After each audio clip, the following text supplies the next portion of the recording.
Hai, Assalamualaikum. Kembali lagi dalam OBTV. Jadi seperti biasa Ash, OBTV kita akan kongsikan dua berita-berita viral yang berlaku sepanjang minggu ni. Okey, berita pertama yang kita nak kongsikan kali ini mengenai ada kes tembak-menembak yang berlaku di sekolah rendah. Sabar macam tu sekali kan Asha kan. Okey, dan lagi satu mengenai kisah peniaga yang baru nak berniaga ni. Tetapi sesuatu yang berlaku kepadanya. Kesian ni tau. Apa yang berlaku kan? Kalau nak tahu, jom kita layan OBTV. Okey guys, untuk story OBTV yang pertama, walaupun dunia dah maju kan Nasha, tetapi masih ada lagi sesetengah yang berfikiran ke belakang.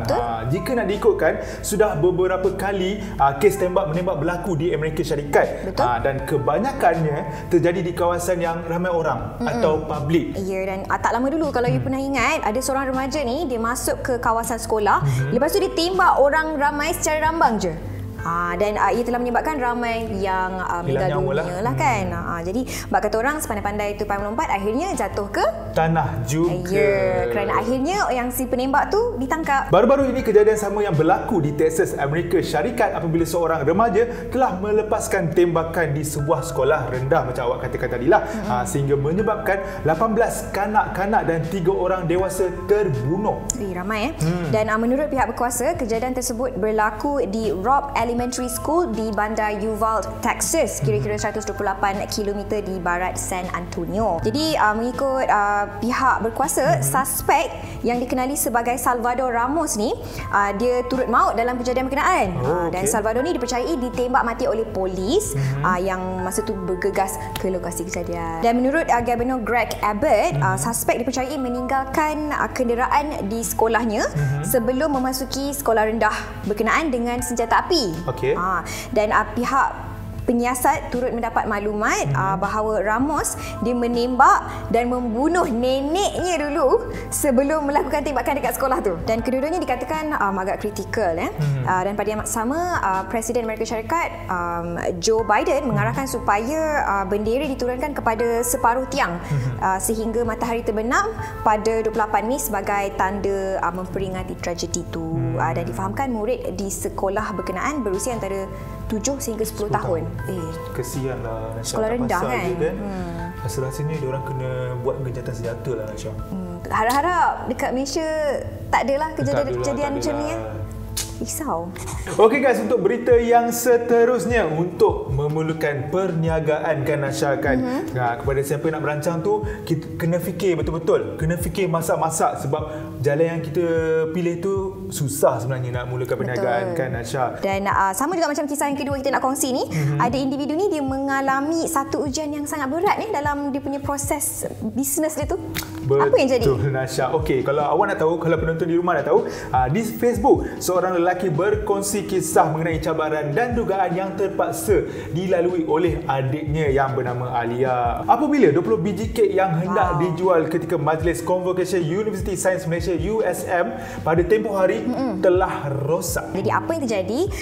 Dia terkandas dalam kesesakan lalu lintas selama 4 jam di Jambatan Pulau Pinang. Tambah Afif, adik perempuannya Alia Musfirah tidak berputus asa dengan apa yang berlaku. Sebaliknya, terus kuat dalam mengharungi dugaan yang terpaksa ditepuhinya lah. Dan kalau yang nak tahu, masa kejadian yang ada masalah lalu lintas tu sebenarnya, ketika itu ada aliran trafik di kilometer 86 Jambatan Pulau Pinang dilaporkan sesak berikutan kemalangan maut membabitkan sebuah lori dan trailer.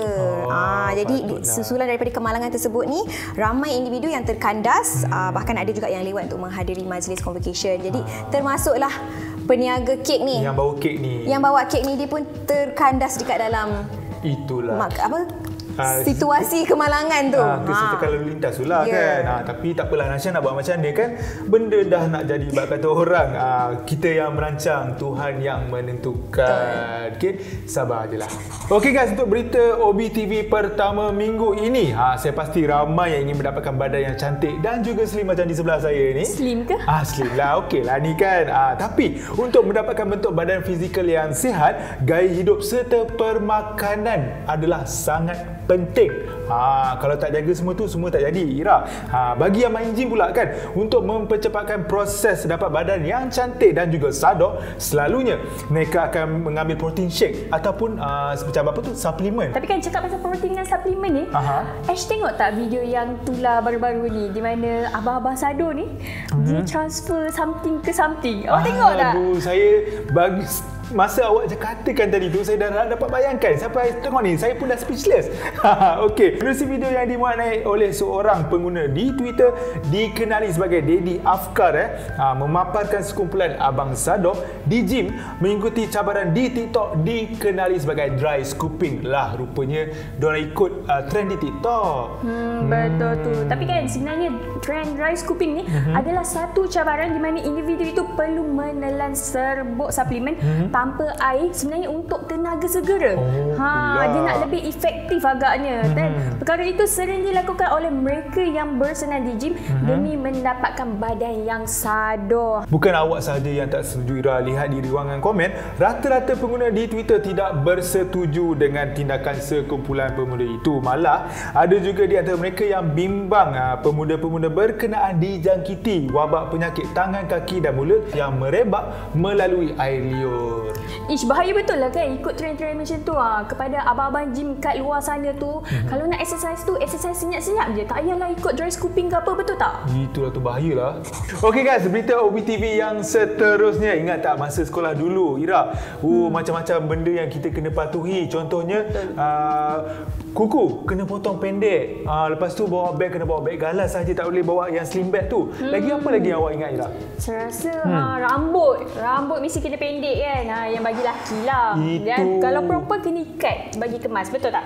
Betul tu, Ira. Tapi kan nak cerita pasal potong rambut ni kan, ada satu kisah yang terjadi di Thailand di mana seorang guru sekolah menengah di Bangkok dikecam kerana memotong rambut 10 pelajar lelaki dengan style botak tengah. Bayangkan botak tengah. Saya dulu kat sini je, dia dekat botak tengah kat sini.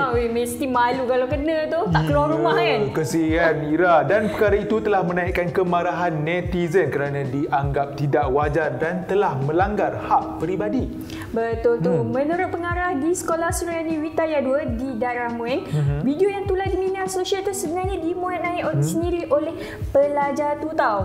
Secara rahsia. Walau bagaimanapun, guru tu sebenarnya dah minta maaf dekat 10 pelajar yang kena. Selain daripada itu, dia turut meminta pejabat pendidikan menengah di wilayah itu untuk membuat siasatan lanjut berhubung insiden yang terjadi. Kerana ia telah melanggar dasar pendidikan di wilayah itu di mana setiap pelajar harus berasa gembira ketika hadir ke sekolah. Yelah, tak naklah stres-stres kan. Datang-datang rambut kena potong pula.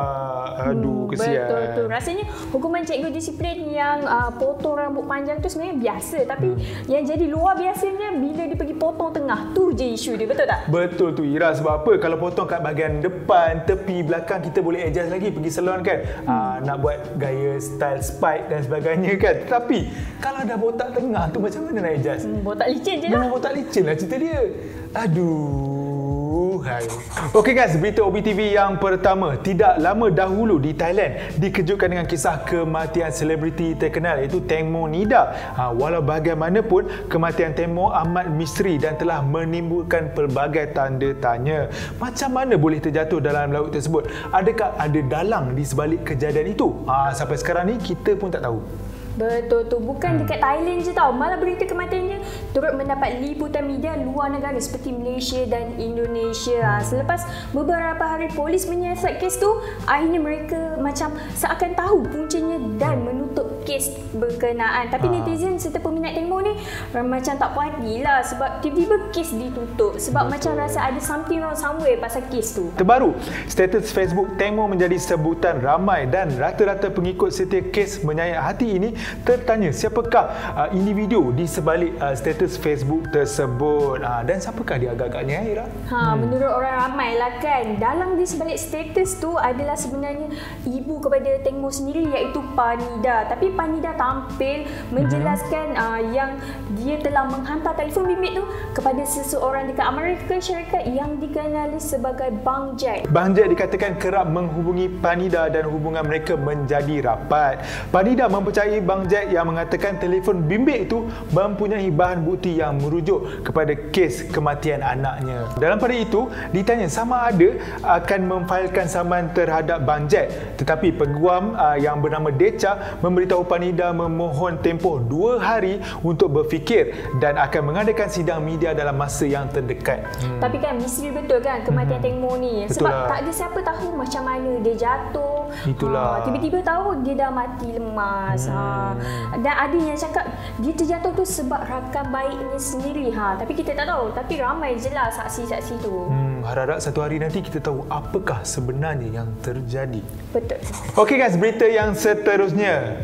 Irap, dengar baik-baik. Okey, setengah pasangan yang selepas berkahwin ada yang prefer untuk duduk dekat rumah sendiri, ada juga yang selesa untuk duduk di rumah mertua ataupun ibu bapa. Tapi hisap tu dorang lah kan, sebab dorang yang nak berkahwin. Dan ada yang setengah pasangan berkahwin ni dia tak duduk dekat rumah sendiri sebab contohnya mungkin tengah tunggu rumah siap ataupun mungkin ada masalah kewangan. Kita tak tahulah apa puncanya, tetapi ada sebab mereka buat keputusan sebegitu. Dekat pasal isu ni kan, baru-baru ni adalah tular satu video dekat media sosial di mana seorang wanita ni dia meluahkan rasa sedih terhadap ibu mentuanya sendiri. Kenapa tu masalahnya adalah wanita ini rasa buntu apabila memikirkan cara bagaimana hendak memenangi hati ibu mertuanya. Dan menerusi video yang dimenai oleh seorang wanita ni dekat TikTok, tapi kita rahsiakanlah siapa nama dia kan. Menurut wanita ni, dia mendedahkan setiap kali dia masak, ibu mentua dia pasti tidak akan menjamahnya dan rela masak lauk lain atau dibungkus kat kedai je. Kesian kan sampai macam tu sekali mak mentua dia buat macam tu. Namun di sebalik ujian yang dihadapi oleh wanita ini, dia dikurniakan suami yang sangat memahami. Alhamdulillah, walaupun dengan dugaan itu dia dikurniakan dengan apa orang kata husband yang understanding. Apa saja yang dimasak, suaminya tetap memuji hidangan yang disediakan oleh isterinya itu. Dalam pada itu dia mengakui berasa penat untuk menjadi menantu yang terbaik. Sebab dia dah cuba pelbagai usaha tetap sama juga. Itulah tu. Lihat di ruangan komen, rata-rata warganet memberikan kata-kata semangat kepada wanita ini. Malah ada juga di antara mereka yang berkongsi nasib yang sama. Nak buat macam mana? Sabar je lah Betul, yang penting kita kena sabar. Okey guys, itu saja OBTV kali ini. Untuk membaca artikel-artikel yang menarik, anda boleh ke www.obulan.com. Betul tu. Kalau korang nak tengok video-video yang menarik, jangan lupa subscribe YouTube Obulan Official dan jangan lupa follow TikTok Obulan tau. Yes, dan jangan lupa untuk saksikan OBTV setiap hari Jumaat, Sabtu dan Ahad jam 6.55 petang hanya di TV9. Saya Esnodin. Saya Ira Zahira. Sampai berjumpa lagi. Bye. One suruh saya action, tuan tak suruh saya cakap.